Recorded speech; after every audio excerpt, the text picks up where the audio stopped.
Hello, everyone. I'm Wendy Myers of MyersDetox.com. Welcome to the Myers Detox podcast, where we just discuss everything related to heavy metal detoxification.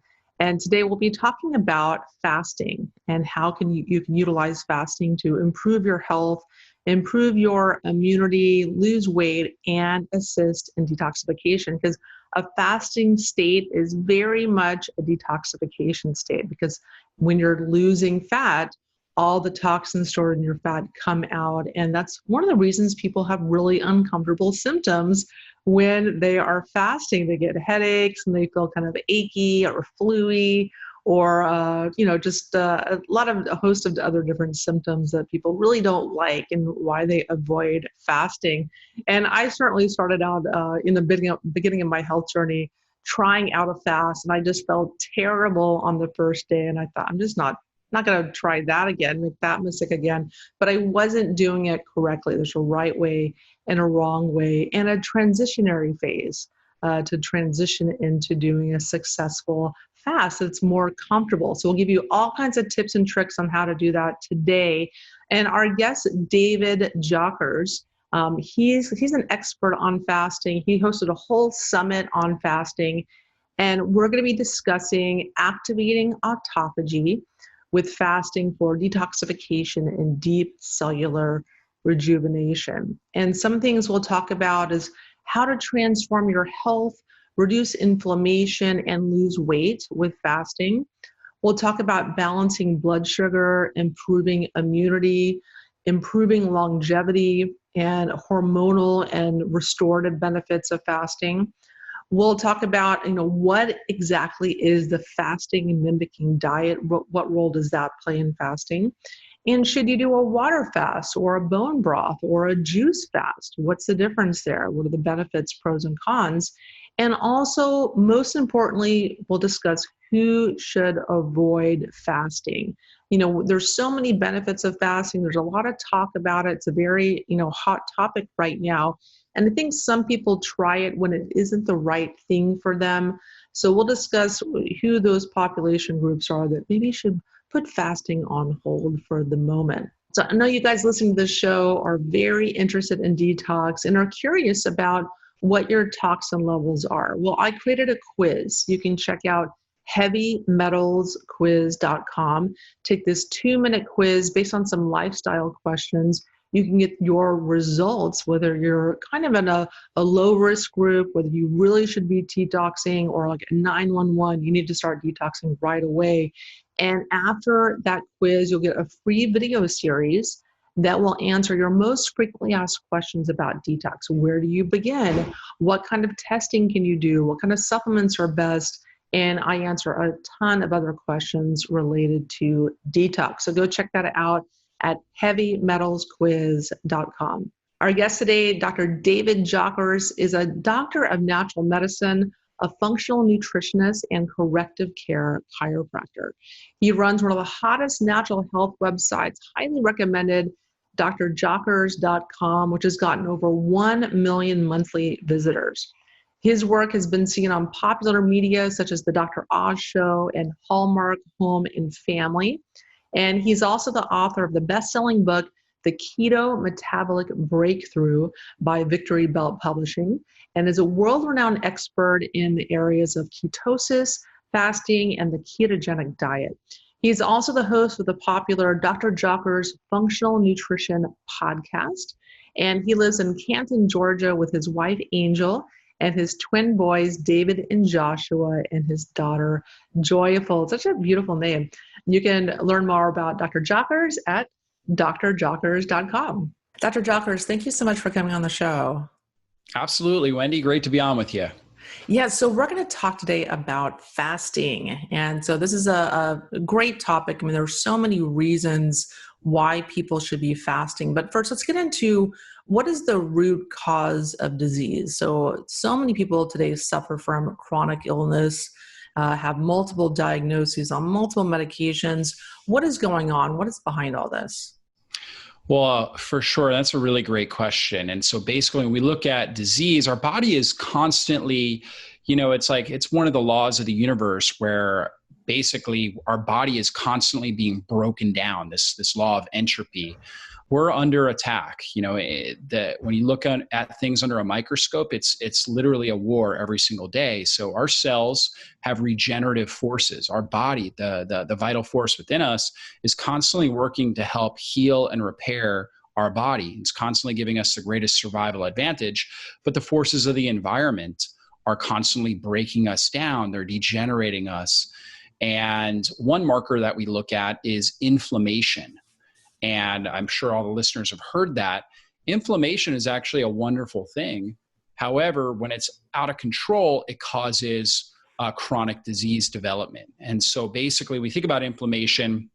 We know that systemic infections, meaning infections that got into our bloodstream, spread throughout our body, and oftentimes got into our lungs or our heart or our nervous system and created things like meningitis or pneumonia, epicarditis, different things like that, have killed more people throughout the history of mankind than anything else.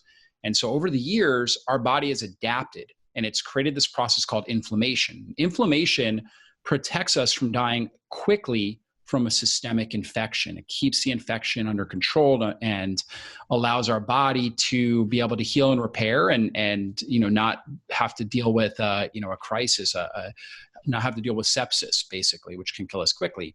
However, the problem is, as long as we have pathogens getting into our bloodstream, maybe from leaky gut, or if we have other stressors, maybe it's EMF stress, maybe it's just chronic emotional stress, different things like that, our body really takes it the same way. It thinks that we're under threat from dying of an infection, so it ramps up inflammation. And when we have a chronic onslaught of inflammation, that over time wears down the tissues and cells of our body and creates chronic disease. So inflammation is something, I consider it like a fire in a fireplace. So on a cold night, beautiful thing to have a fire in your fireplace. But if you go and you take gasoline and you dump it on the fire, now it's going to start to burn up your house. And if you just continue to dump gasoline on there and do nothing to help mitigate the fire, then before long, your house is going to be completely destroyed. And that's what's happening in our society. Most people are doing things every day. The foods that they eat, the thoughts that they're thinking, their sleep habits, their lifestyle habits, that are just promoting this inflammation. And it's literally burning up their entire body.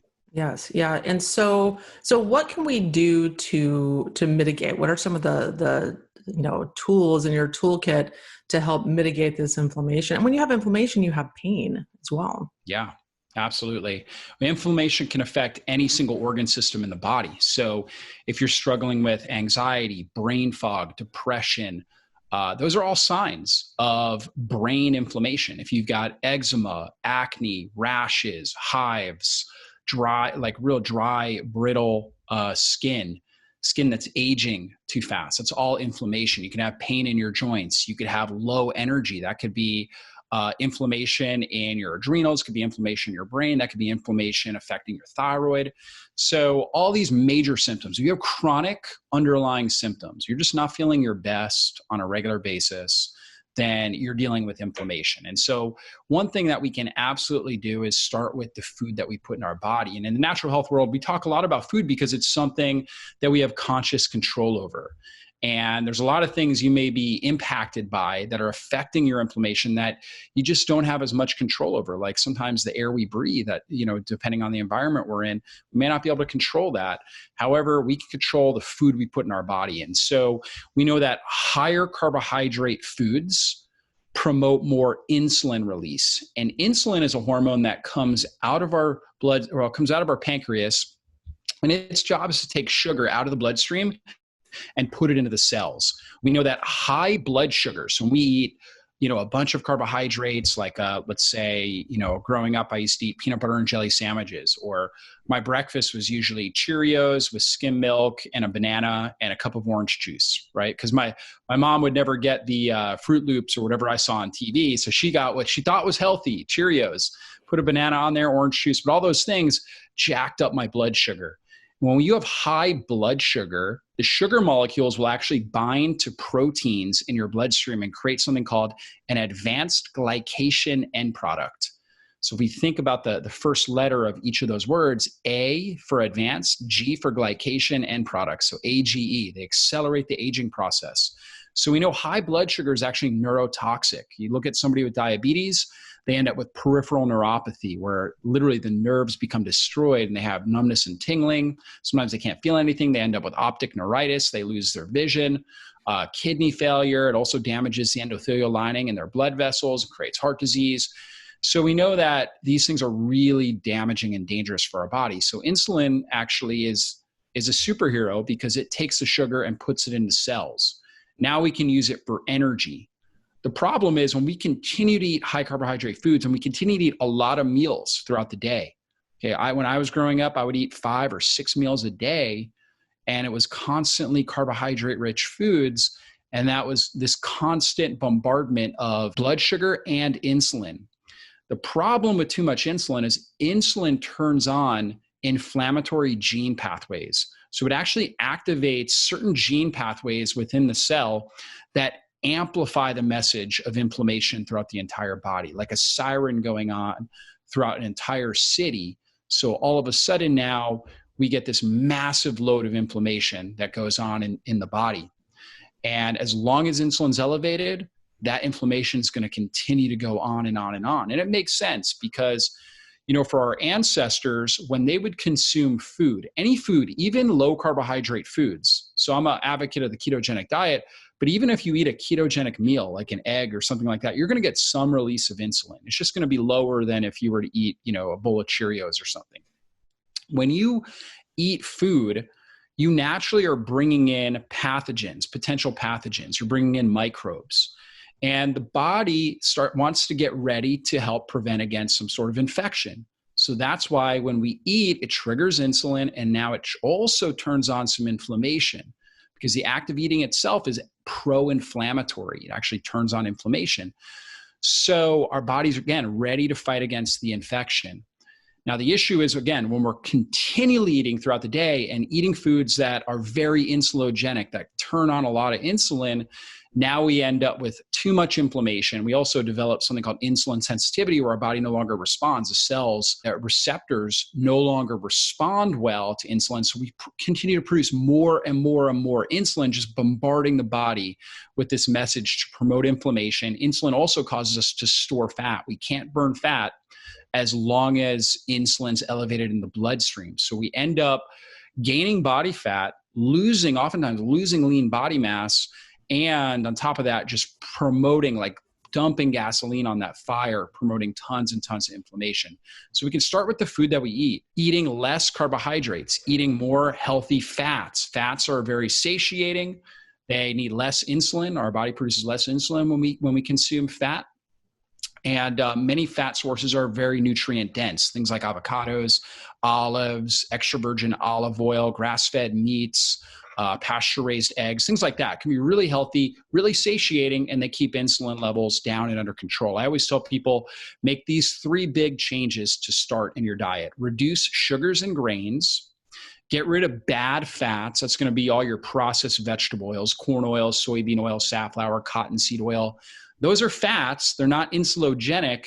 However, they create a lot of oxidative stress and promote inflammation in the body. So we want to get rid of those. You typically it's so find sad those. sorry to interrupt, but it's so sad when you see people eating Chinese food or healthy food or all the beautiful display, all the pre-prepared food at like Whole Foods, and they're just soaked in this industrial seed oils. And it's it's such a waste. It's like you have to cook at home, or you're getting this genetically modified soybean oil and canola oil and all these horrible inflammatory oils in this healthy food. Yeah, that's arguably the most inflammatory thing you can put in your body, are these processed, damaged fats.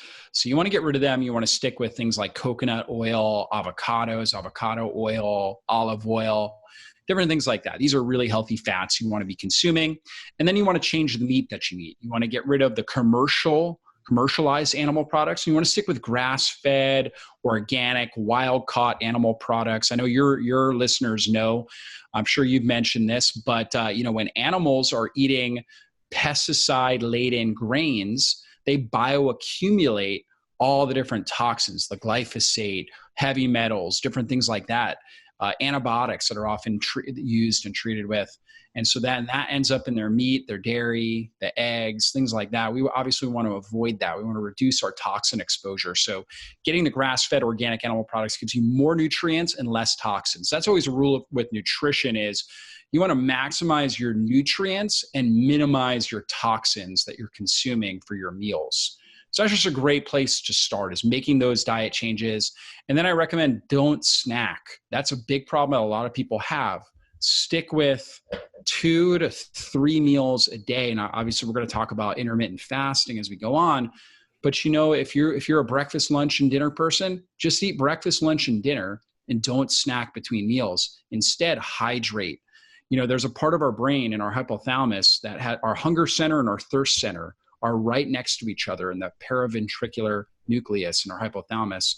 And because food is so easy, it's so prevalent in our society, it's easy to get. And when we eat, we actually get a dopamine release. So that makes us feel good.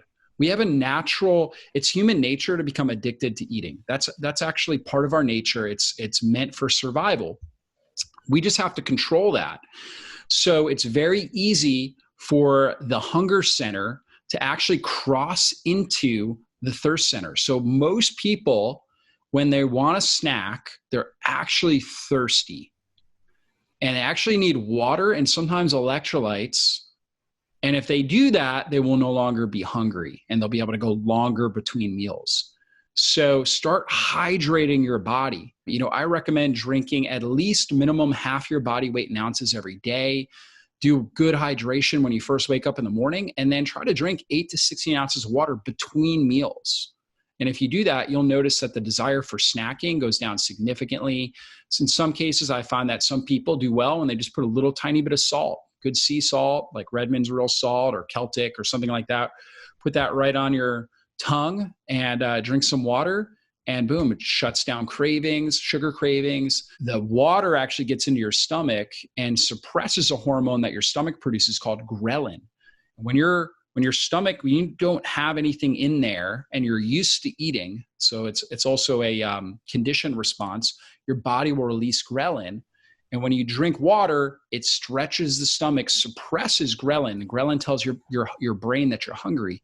So it suppresses that, so you no longer feel that experience, and you'll notice that your energy is better. When you're hydrated and you've got the electrolytes you need, your nervous system is able to run really, really well, really smooth. You're able to think sharper, clearer, and have more energy. Yeah, I always do that when I'm craving food. I just have a glass of tea. And that can, you get water, but a little bit of flavor, a little bit of, satisfaction of that craving. And, so I'm not eating some big, huge meal and ruining my dinner. and so let's get into talking about fasting. So one of the main reasons people want to fast is not because they want to starve themselves, but to enjoy the benefits of autophagy. So what is autophagy and why is that important?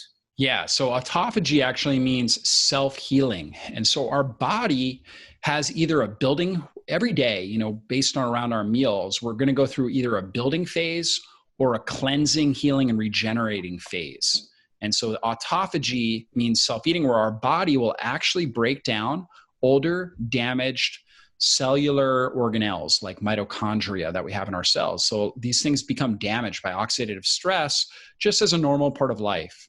And the key is we've got to go in there, we've got to break down the damaged mitochondria, the damaged different key units, like there's an endoplasmic reticulum and different units that are in our cell.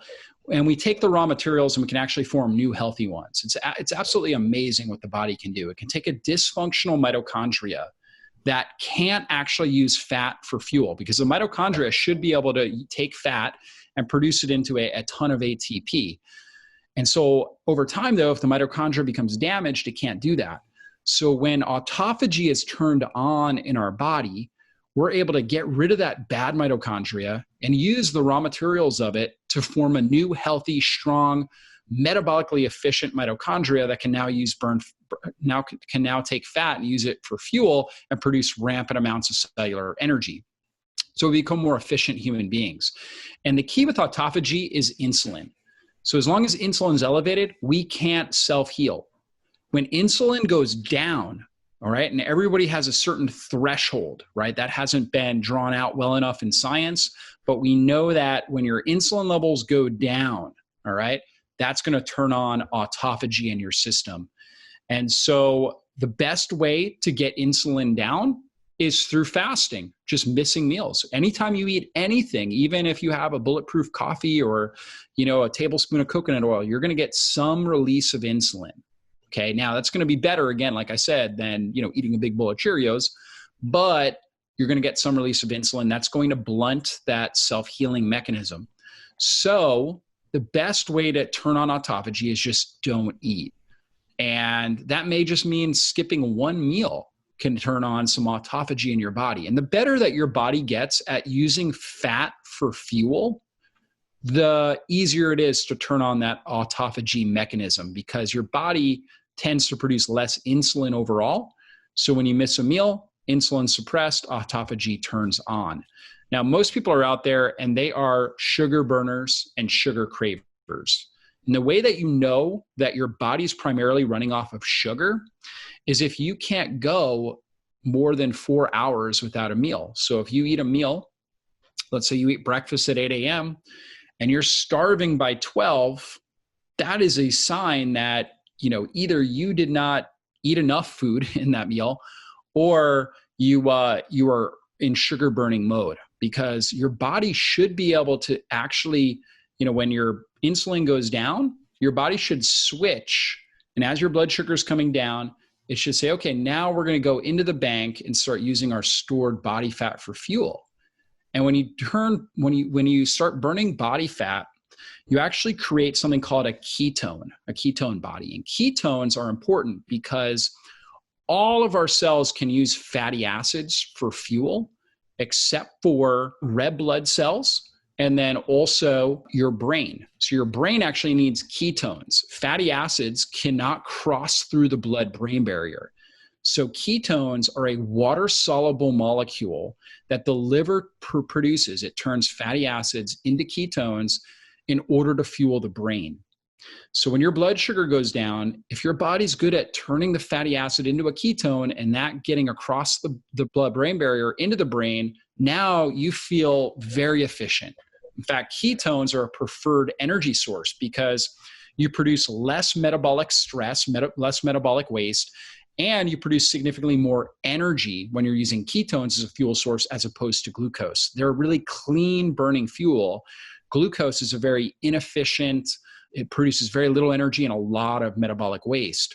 So it's a very dirty fuel. So we want that clean fuel source. We want to be able to use that on a regular basis and have the metabolic flexibility to be able to switch between glucose or sugar and ketones and using that for fuel.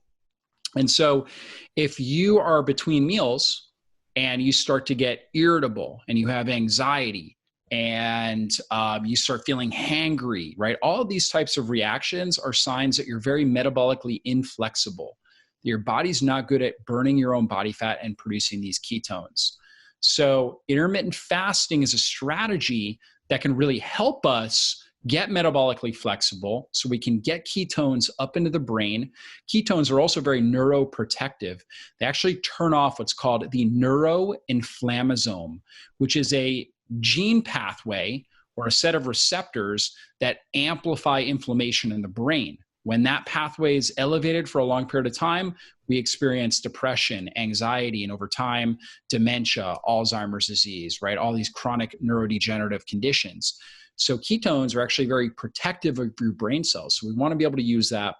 And we turn on autophagy, where again, our body breaks down these older, damaged cellular organelles and turns them into new, healthy cellular organelles. It's like taking your old car, breaking it down and using all of, the pieces of it to build, a brand new BMW 2020, right? Or something, right? Or whatever car you like.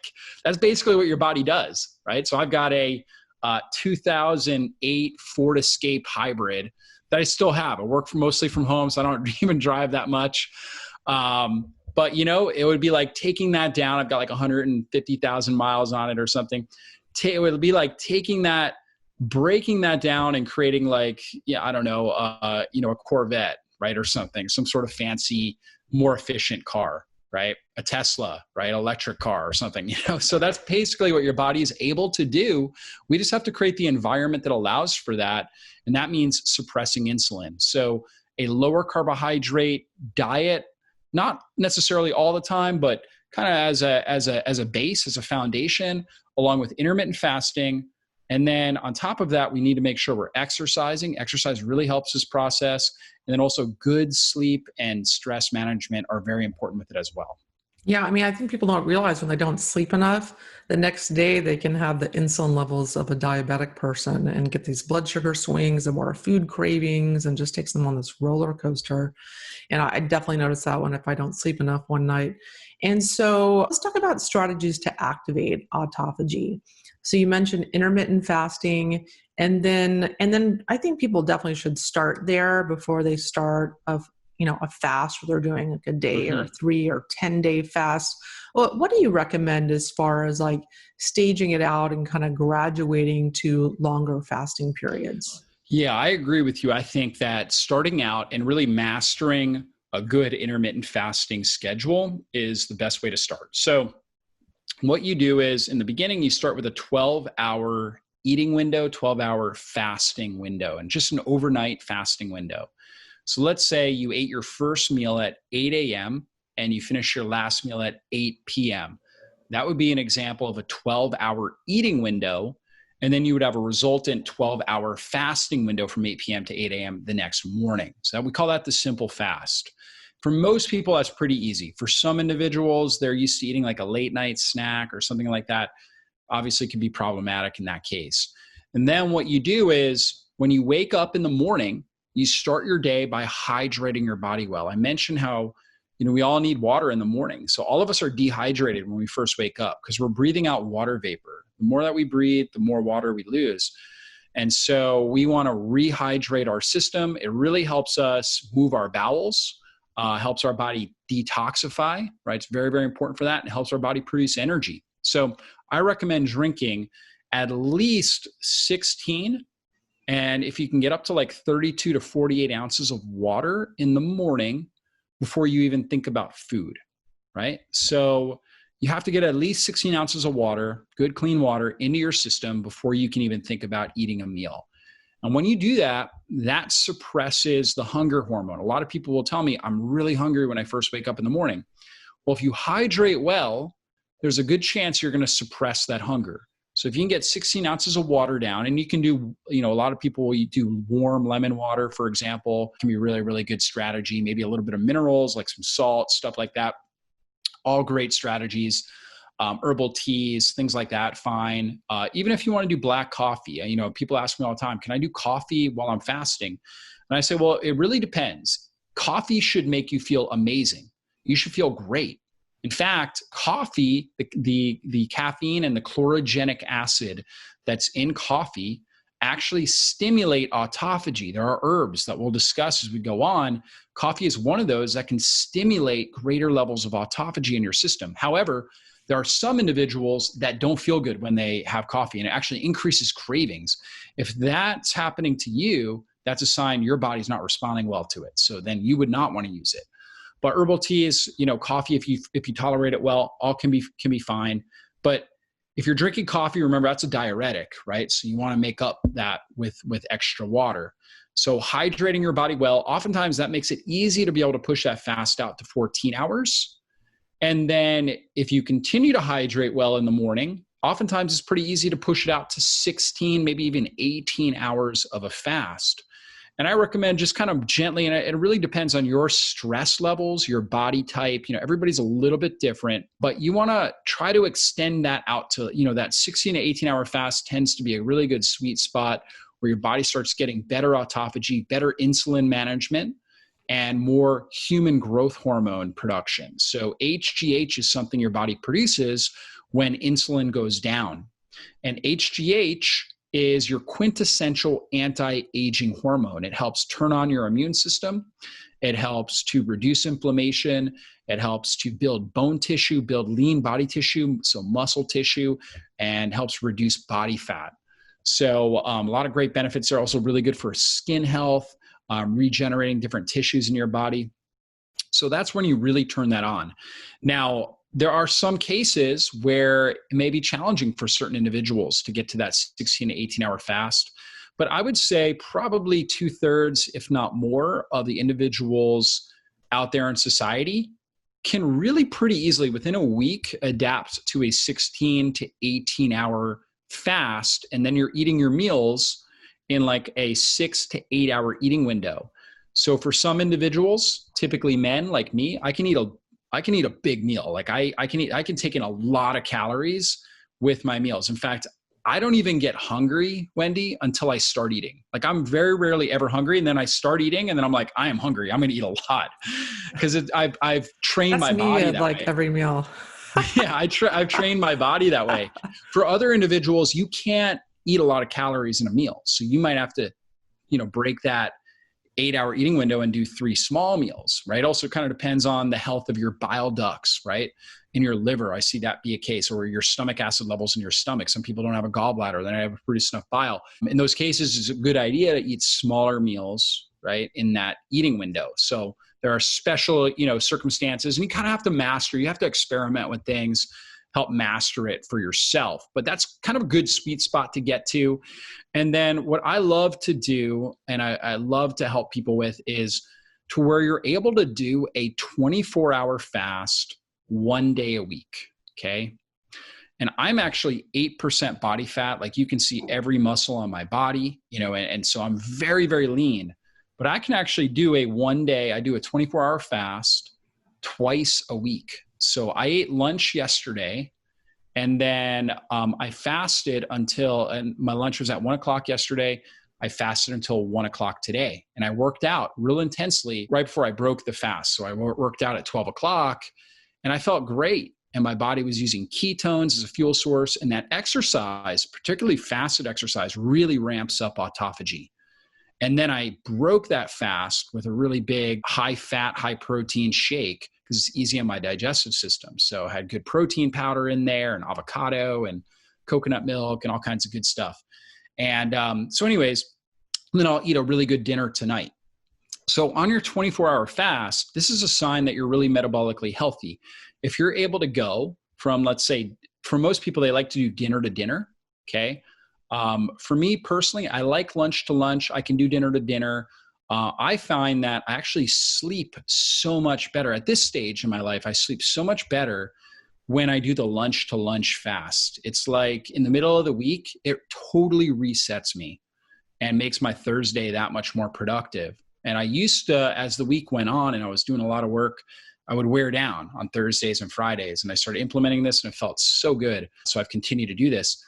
And I'm ramping up autophagy. I'm down regulating inflammation throughout my body and in my brain. So it's just a really great strategy. Now, again, I typically would recommend just 1 day a week for most people.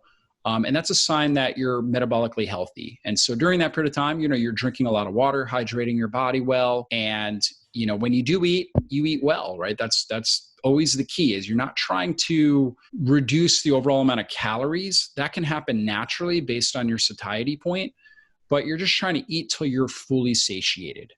And again, that's a sign of really good metabolic health, is doing that 24-hour fast. Now, once you're able to do a 24-hour fast, then you may want to consider a longer fast, a 3-day fast or a 5-day fast. And it can depend on your body type. If you're not looking to lose any weight, okay, then you may want to do what we call a partial fast. There can still be a lot of benefit to fasting because it helps to clean up your body. So even if you're not trying to lose weight, like I've never tried to lose weight my entire life, I've always been really thin. However, I've done longer fasts and they can be really helpful in healing for the body. And so for a lot of people, especially if you're not trying to lose weight, you might want to try something like a bone broth fast, where you're drinking broth throughout the day and you're still keeping your calories low because there's only so much broth you're really going to be able to get in your system. You're keeping your overall calorie load down. And if you do that for about 5 days, research, particularly by Walter Longo, has shown that this sort of calorie-restricted diet over about a 5-day period of time, even a 3-day period of time, can be really, really great for helping stimulate autophagy as well as stem cell development. In fact, you get a lot of stem cell development in your intestinal lining. So the cells in your intestines, they turn over every 3 to 5 days, and you get these amazing stem cells that are more resistant to stress that develop when you do some sort of a partial fast like this. Even a 24-hour fast will have an incredible impact on the regenerative capacity of your intestinal lining. And that's important because we know things like autoimmune disease all related to leaky gut. So that's a critical component there. But doing a partial fast, there's also what's called the fasting mimicking diet, FMD, that a lot of practitioners use. And that was actually designed by Walter Longo. And it tends to be a high fiber, it's a low calorie diet, roughly 800 to 1200 calories, 800 to 1100 calories a day. The first day is 1100 calories. Day 2 through 5 are 800 calories. And then basically it all comes in boxes. It's more or less nuts and olives and things like that. So it's high fat, low protein, and low carbohydrate and higher in fiber. And that has actually been clinically studied to help stimulate the stem cells and drive up human growth hormone and get all these great benefits, drive up autophagy in the system. And the key there is that's roughly under 40% of the calories the average person needs. Most people need about 2,000 calories a day. So the real magic in that fast happens day 2 through 5, where you're at 800 calories, or in some cases less. So you're getting that, that autophagy and stem cell development really ramping up. So that's another strategy. People do green juice fasting. Again, same concept.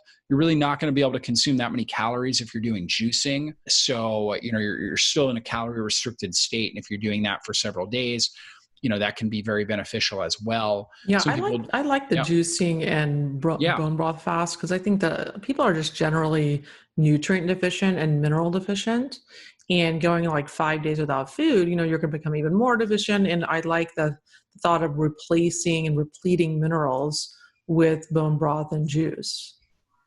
Yeah, it can definitely be very, very beneficial. Now, I think as far as, what interesting thing about fasting is we really have to reconsider the way we think about nutrients and nutrient deficiencies, because when autophagy gets turned on, the body has more than enough amino acids and B12 and different things like that. They're just not being able to utilize them well. So when autophagy gets turned on, the body will get what it needs. The innate intelligence within us will get what it needs from damaged cells. We'll actually break down the damaged cells and get things that it needs. There's been people who have done 100-day fast, 200, 300-day fast. Now, these are very obese people. But when there's one guy, I think he did like a 400-day fast, right? And he ended up losing, 300 pounds during that period of time. Didn't take any sort of multivitamin or whatnot. And they tested all his nutrient levels, and all his nutrient levels were balanced and good. It's like, wow, how did that happen? He had a lot of stores to draw from. Yeah. He did. And the body has this amazing innate intelligence. It knows what it's doing. So that's great. So just for a few, short period of time, I would say the biggest difference with the partial fast is it's a little bit easier psychologically. And on top of that, for somebody that's really concerned about losing too much weight, it can help prevent that. So I think those are probably the biggest benefits there. But, the water fast will definitely get you the best autophagy levels, right? The highest levels of autophagy and stem cells, but it can be a little harder on the body doing a full water fast. I know even for me, my last water fast I did really didn't feel that good. And I even got sick after I broke it. So I had been doing a lot of these, and I found that what I believe happened is that my body fat was just so low, right? And I worked out at the end of the fast, and it probably just overwhelmed my system. And so you do have to be careful with it. So that's why I found, like, this year I'm just doing the 24-hour fasts, and it's like easy for me. I feel amazing. So you you experiment with different things, and then you find what you feel like really works best for you. I find with doing the 2 24-hour fasts that I don't lose muscle mass, that I'm actually, I'm really strong, doing great in the gym, and I'm still able to get the benefits of that autophagy and the ketones in my brain. Yeah, it's interesting. When I first started, getting into health and started doing a keto diet, and then I read about fasting and started a fasting diet, and then by 1 p.m. I had a searing headache, and I thought, I'm never trying that again. So, what are some of the symptoms and things to be aware of when Yeah. you first start a fast? What are some strategies you can do to mitigate those symptoms? For sure. And really, the symptoms are going to come down to several things. One is electrolyte imbalance, see, and dehydration in general. When insulin goes down, insulin actually tells our body to retain sodium. So, we hear about like a low sodium diet for people that have high blood pressure. And that actually works if somebody's on a high carbohydrate diet, because they have so much insulin in their system. They need to reduce salt. However, salt is really important for energy production, really important for our nervous system. So when your insulin goes down, when you're fasting, you need more sodium. You need to take in more salts, more minerals. So taking some good salts throughout the fast, or some people use like an electrolyte powder or something like that, can be really, really beneficial and will help keep your nervous system functioning better. Will reduce cravings, reduce headaches, different things like that. So that's, huge. That's a huge component. Hunger is more of a conditioned response than anything. Like, we can all go days without food without really truly starving. We've got plenty of energy stores in our liver, our muscle tissue, and then in our body fat. So just remember, it's a conditioned response. Your body's way of trying to remind you to eat. But water can help suppress that ghrelin response. So just hydrating, drinking some water can help reduce that. Herbal tea, like a warm tea, oftentimes is very, very easy on the system. And people like that, and just kind of drinking it slowly can really help. So you're getting some sort of oral satisfaction, but obviously you're not bringing in the calories. So you're keeping the autophagy up. So those are really, really important things. We also need to make sure that we're sleeping well. Fasting, especially if you're not used to it, is a stress on the system. So you don't want to introduce a big stress on your body if you're already overwhelmed by stress. In fact, it's usually a good idea to kind of lean into stress. It's like exercise. Like, if you were to go in, if you were detrained and your goal was to run a marathon, you wouldn't do that on day 1 or 2, right? You would gradually build up. You might walk a mile the first day, then you might walk a mile and a half, right? You would just gradually progress, and you would do it to where it was, the least uncomfortable way as possible. So if you just push right into a fast, it's going to be really uncomfortable. You can still do it. It's just going to be really, really uncomfortable. So you kind of want to lean into it, gradually build what we call your fasting muscle, right? It's just like a muscle, just like anything else. You're building that over time by just leaning into that. So that's really important. Another thing, and I know we had talked about this before we started, is that for many of us, we have a lot of toxins in our body fat. And so as we start to burn fat for fuel, we start to release those different toxins, which can cause more oxidative stress in the system. So for a lot of individuals, it's a good idea, especially if your goal is really to lose body fat, that you've got a higher amount of toxins, that you want to take some sort of a binder. And there's a lot of different ones out there. Zeolites, there's activated charcoal, there's fulvic and humic acids. I know I'm sure you have several, like bentonite clay, right? There's a lot of good ones that are out there that you can utilize. That's a really good idea when you're fasting. It's not going to break your fast, and you're going to help get more toxins out of your system. Yeah, I developed a binder called Citricons that has grapefruit, citrus pectin, and fulvic humic acid.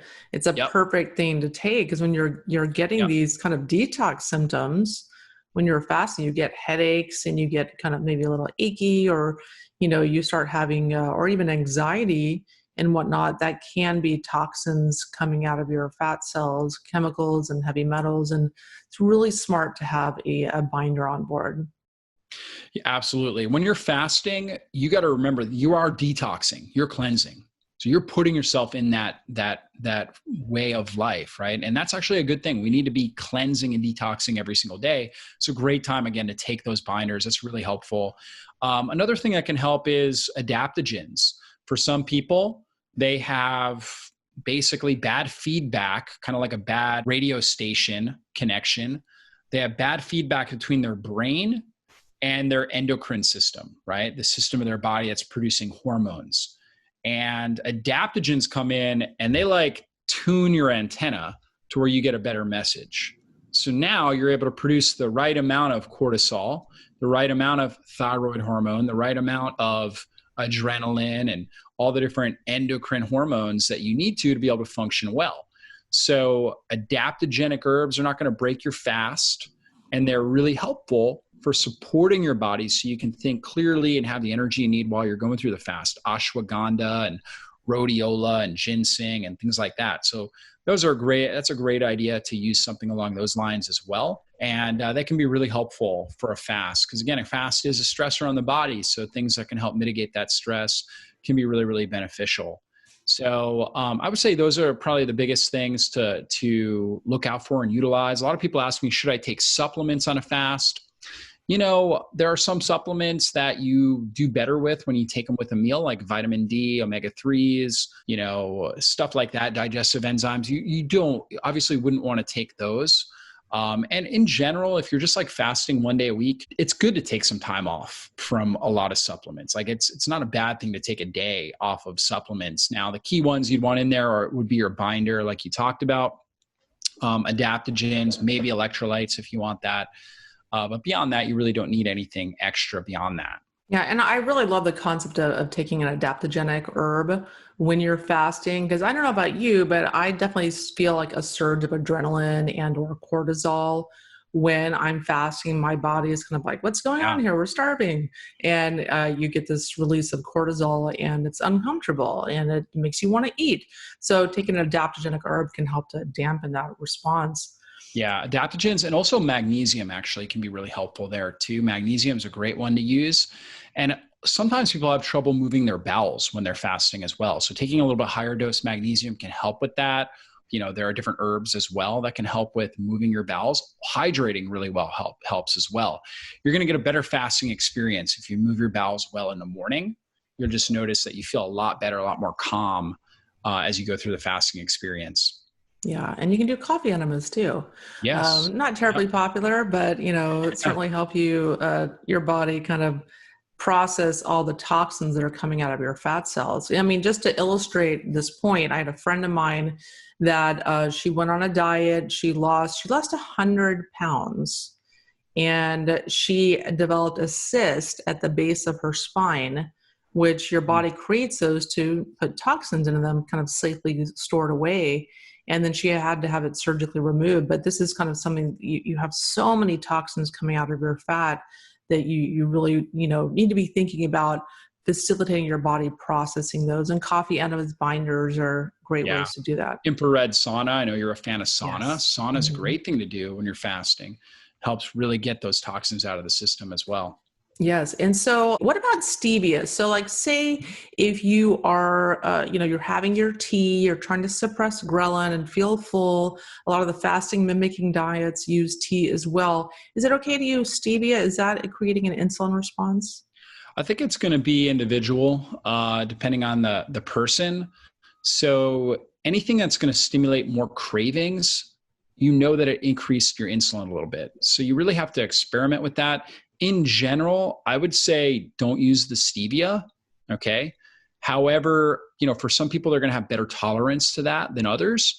And on top of that, I think it's important that people have some sort of a beneficial experience when they are fasting. So for some people, having a little bit of stevia, like in their morning coffee or tea or something like that, just gives them a little bit more of a beneficial experience. So they come back to fasting, because really fasting is a lifestyle. So you don't need to be like, you know, a purist. Doesn't have to be, it's not like one way, my way or the highway kind of idea.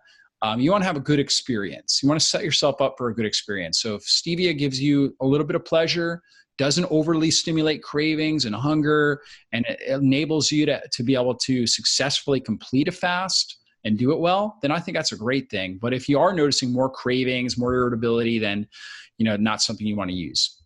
And so, do you want autophagy turned on all the time? Because I think a lot of people tend to think, oh, if something is good for you, then a lot more of it is good Yeah, for you. And people can definitely go overboard with fasting or totally. intermittent fasting or push their body, even when their body is telling them to please stop. Yeah. So where do we find that balance? Yeah, that's a great question. I mean, our ancestors would do feast and famine cycling.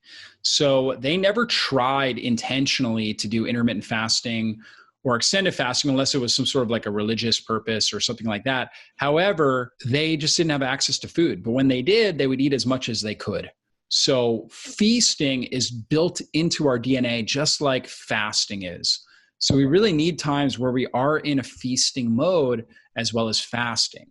So when you're doing your intermittent fasting, during your eating period, you want to make sure you're eating really well. You're eating till full, right? Eating till you're really well satiated. That is the key there. Now, you don't want to be bloated and like exhausted after you eat. That's not a good sign. However, you should be eating till you feel really satiated and just don't feel like you need any more food. That's really what you're going for there. And for certain individuals, particularly depending on your level of insulin sensitivity. So there's going to be a different way of fasting for somebody that's, 50 pounds overweight and sedentary versus somebody that is very lean and very active, right? The leaner and active person is going to need more periods of feasting because once your body fat gets to a certain level, your body goes into panic mode and it will start to break down your own muscle tissue and will shut down certain hormones. Like it will inhibit active thyroid hormone production, sex hormones. So for men, testosterone will go down. For women, estrogen, progesterone levels will go down. So we don't want to hit that point. And that's where kind of doing the right amount of feasting and fasting will help you get the best benefits of both. Feasting helps turn on all those hormones, to activates thyroid hormone, helps activate the production of estrogen, progesterone, and testosterone for men. However, if we are constantly eating and we have insulin resistance, then we shut down our ability to produce those hormones. So again, there's this happy median that we've got to have. So we need that feast famine cycling to take place. So for some women, particularly, I would say the hardest demographic to kind of figure out a good fasting schedule for is young menstruating women that are very active. They exercise intensely on a regular basis, and they're also very stressed. And oftentimes they have young kids, right? And so they're not sleeping great at night. So that individual needs to be really, really careful because they're already low in body fat. And if the body senses that that's getting too low from intermittent fasting and all the exercise that they're doing, and they have too much stress hormones going on from their lifestyle, then it's going to shut down overall sex hormone production. And they can feel terrible, start losing hair, be really fatigued, not be able to sleep at night. So it's a sign you're either doing too much exercise or too much fasting. You probably need to dial or just have too much overall stress in your system. So you need to dial those things back if that's the case. So a lot of times what I'll do for that demographic is I'll do something called crescendo fasting, where we do like a 16-hour fast, but only 2 days a week, non-consecutive days. Think about it like exercise. For some individuals, they feel great when they're exercising every single day, as long as they change up muscle groups. They just feel great getting a really good workout every day. How other people they really need a recovery day between workouts, or they're going to overwhelm their system. So it's kind of the same thing with fasting. For some people, they're going to feel great when they do intermittent fasting every day. For other people, they need a recovery day, maybe 2 recovery days before they do another bout of fasting. So that's kind of where the crescendo fasting comes in. Let's say you did it like Monday and Friday, for example. And if you feel good with that, then you could try Monday, Wednesday, Friday, right? So kind of the next graduation up and see how you feel with that, right? And the other days, just do a 12-hour fast, so 12-hour eating window. And then, on your fasting days, you do the 16-hour fast, and you can experiment with that. So that would be one demographic. And then also people that are older women that are lean. Men, I usually have no problems getting intermittent fasting. After about a week or two, they usually adapt really well to it, and they have no problems with it for the most part. One other demographic that can be challenging is women with like chronic infections, or maybe maybe they have mold exposure or something like that, like Lyme disease. And it's just overwhelming their system, right? They have this chronic brain inflammation. They oftentimes, and they're lean typically, they oftentimes can have trouble as well, right? So kind of utilizing the same strategy. And for a lot of those individuals, we really need to work on the binders, different things like that to help detox the body as well while they are doing the fasting. But the more that you kind of push into it appropriately without overwhelming your system, the more that you'll develop your fasting muscle. Yeah. Is there anyone who should not be fasting? Like, definitely this is not for them. For sure. Well, pregnant women, particularly as they get into like that second and third trimester, doing any sort of intermittent fasting, probably not a good idea. Maybe a 12-hour overnight fast, depending on the woman. Some women find that that's no problem. Even as you start to nurse, other than a 12-hour fast, I don't typically recommend more fasting. As the nursing goes on and as you start to wean the baby off of nursing, you can start to experiment and go back to, some sort of crescendo fast or something along those lines. And that can be a good idea. So that's one population group. Another population group would be young children. Most of the time, young children, they're growing so fast. So they're probably not a good idea to fast them. However, I did notice that my children would sleep a lot. Like they easily can sleep, 12 hours. And so they were doing, 12, 14-hour fast oftentimes without any issues. I have 2 4.5-year-old twins and a 2-year-old. They all do some sort of intermittent fasting because I guess we're just blessed. Our kids will sleep. They sleep late and that works out well. And then the other population group would be like extreme athletes, right? Like NBA players and stuff like that. If you're exercising more than 2 to 3 hours a day, it can be really problematic to doing any sort of intermittent fasting beyond that 12-hour fast that I recommend. And then anybody that has a history of an eating disorder, anorexia, bulimia, I always say, you shouldn't be making the decision to do intermittent fasting. That should be a discussion that you have with your psychologist or, a really trusted and loving accountability partner who should give you the go ahead, right? Give you the approval to start to do that. And that's because they think you're healed, right? Or you've matured enough to be able to handle doing some intermittent fasting without it re-aggravating that eating disorder. Yeah. I mean, I know some people that say they go visit their family. They eat a really good, healthy diet. They go visit their family and their family's eating garbage and going out to eat. And they take that opportunity to do fasting. Yeah. So they're not putting any bad food in their body. Well, David, thank you so much for coming on the show. That was so informative, so detailed, and a lot of amazing tips in there to get you guys going on this. And I've kind of fallen off the wagon. I was doing like 1 day fasting a week for a while. I need to get back on that. I've been doing too much COVID stress eating, working on my quarantine 15. So thanks for coming on the show. Tell us where we can find you and learn more about your work. And you have a fasting summit as well. Yeah, for sure. Well, thanks so much, Wendy. It's really an honor to be on your podcast. And you can find me at drjockers.com. I also have a podcast as well, Functional Nutrition Podcast. So you can check me out there, YouTube, Facebook, all the different social media channels as well. Fantastic. And tell us about your fasting summit. I know it's done already, but I'm sure it's going to still be on your website. Yeah, for sure. So I interviewed, I believe, like 30 of the top experts when it comes to intermittent and extended fasting. So we talked about fasting and how it impacts your brain, your skin. A couple experts like Dr. Nasha Winners that talked about fasting for cancer, right? And how she talked about, the best strategy for fasting pre and post chemotherapy and radiation to get the best results. A lot of great research coming out on that. So a lot of really great information on that. I think it's just fastingtransformation.com, I believe. And you can get a free 7-day pass to check that out. Okay, fantastic. Well, David, thanks for coming on the show. And everyone, thank you so much for tuning in to the Myers Detox podcast. You can go check out my work at myersdetox.com. And every week we explore topics related to detoxification of heavy metals and chemicals and everything, in the health spectrum to support that. So thanks for tuning in every week. I'll talk to you next week.